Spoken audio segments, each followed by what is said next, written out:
Chapter number 4, The Terrible Shovels. Down the hall, Mr. Fox was tenderly licking the stump of Mr. Fox's tail to stop the bleeding.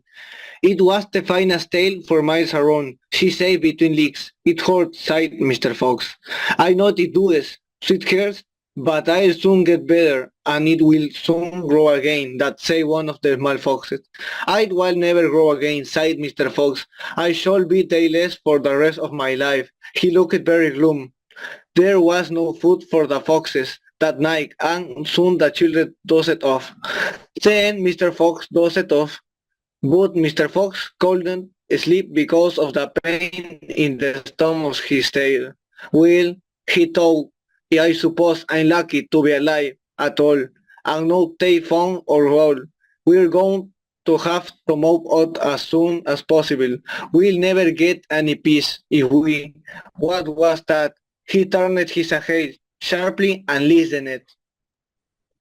The nose he had now was the most fitting nose a fox got ever hit. The shopper scraping of a shoveling digging into the shoal. What hope? He shouted. They are digging is hope. Mr. Fox was wide awake in 1 second. She sat up, quivering all over. Are you sure that it? She whispered. I'm positive. Listen, they'll kill my children, cried Mr. Fox. Never, sighed Mr. Fox. But darling, they will, sobbed Mr. Fox. You know they will. Scrug, went the shoveling above their head. Small stones and bits of air being flying from the roof of tunnel. Oh, will they kill us, mommy? Asked him, one of the small foxes. His round black eyes were hawk with fin.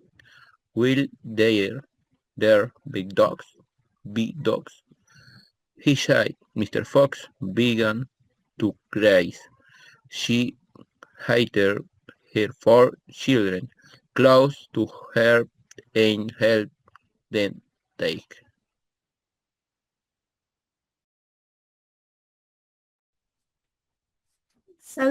Suddenly there was an especially loud crash above their heads, and the sharp end of a shovel came right through the ceiling. The sight of this awful scene seemed to have an electric effect upon Mr. Fox. He jumped apart and shouted, I beg worry, come on, there's not a moment to lose. Why didn't I think of it before? Think of what that? A fox can dig quicker than a man, shouted Mr. Fox, beginning to dig. Nobody in the world can dig as quick as a fox. The soil began to fly out furiously behind Mr. Fox as he started to eat for the air like with his front feet. Miss Fox ran forward to help him, sobbing the 4 children.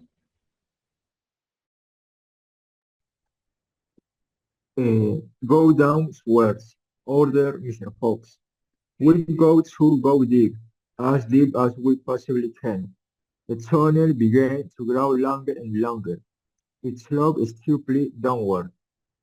Deeper and deeper below the surface of the ground it went. The mother and the father and all 4 of the children were digging together. Their front legs were moving, so fast you couldn't see them, and gradually the scratching and scraping of the shovels became fainter and fainter. After about an hour, Mr. Fox stopped digging, or it, he said.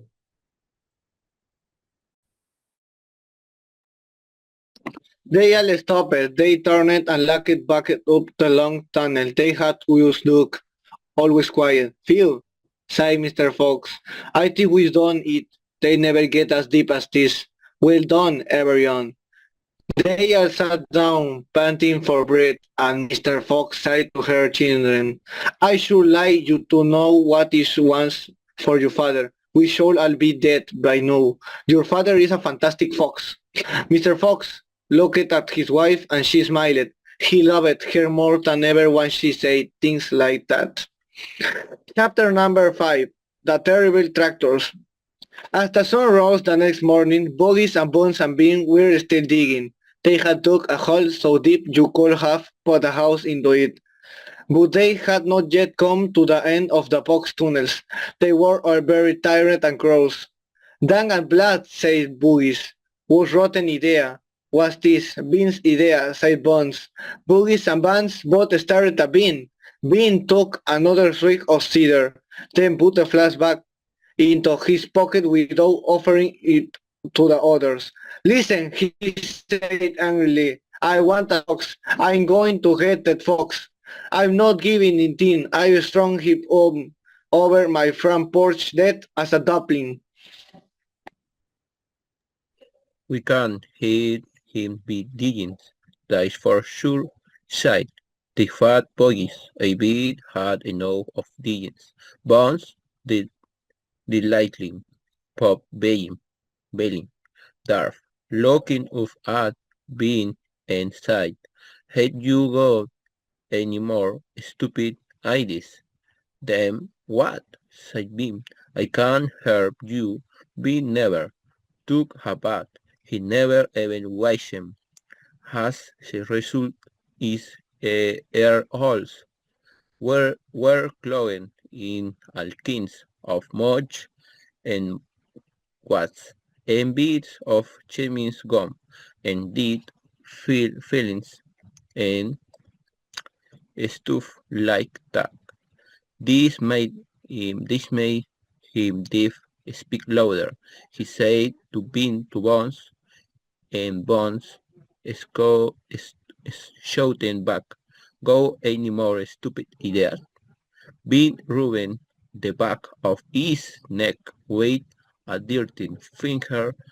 He had a boil coming there and it itched him. What we need on this job, he said, is machines, mechanical shovels. We'll have him out in 5 minutes with mechanical shovels. This was a pretty good idea and the other two had to admit it. All right then, Bill said, taking charge. Bogies, you stay here and see the fox doesn't escape. Ben and I will go and fetch our machinery in his tries to wait out to Ingrid. The long, Steven walked away. The tiny bands trotted after him. The fat bogies staying where he was with his gun pointing at the foxhole. Soon 2 enormous caterpillar tractors with mechanical shovels on their front and came clacking into the what Bean was driving one.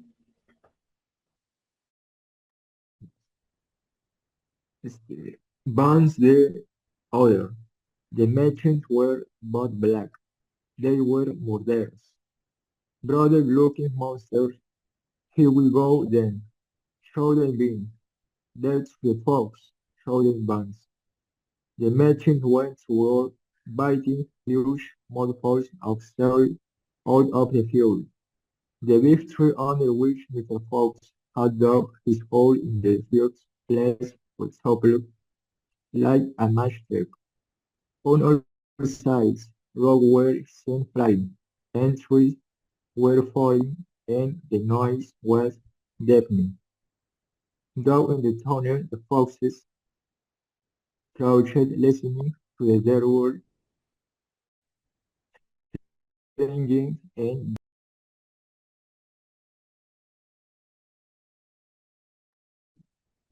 What's happening, Dad? Cried the small foxes. What are they doing? Mr. Fox didn't know what was happening or what they were doing. It's an earthquake, cried Mr. Fox. Look, sighed one of the small foxes. Your tunnels got shorted. I can't see daylight. They looked around and yes, the mouth of the tunnel was only a few feet away from them now. And in the circle of daylight beyond they could see, The two black tractors almost on top of them. Tractors, shouted Mr. Fox, and mechanical shovels. Dig for your lives. Dig, dig, dig. Chapter number 6. The Race. Now there began a desperate race, the machines against the fox. In the beginning. The hill looked like this. After about an hour, as the machines beat away more and more, so from the hilltop it looked like this. Sometimes the foxes would gain a little ground and the clanking noise would grow fainter and Mr. Fox would say, "We are going to make an it. I am sure we are." But then a few moments later, the machines would come back at them and the crunch of the mighty shovels would get louder and louder. Once the foxes actually seized the sharp metal engine of one of the shoveling and is scraping of the earth used being dead. Keep going, my darling, piped Mr. Fox, though heaved up, keeping warm. The fat boy shouting the boots and being well had him at any moment. No, hey, you can shit of him yet, being carried back. No yet, shouting bogies, but I die your clothes. I pick him up, wait, my button, shouting boss. I chop him to pieces, but my last time the machines were still at it. And so were the poor foxes. The hill now looked like this. "Hey there, Mr. Fox," yelled Vance, leaning out for his tractor. "We're coming to want you now." "You had your luck chicken," yelled Bogies. "You'll never come prowling around my farms again." A sort of madness had taken hold of the three men. The two-skinned men and the dwarfish, pot-bellied bands were driving their machines like maniacs, racing the motors and making the shovels dig at a terrific speed.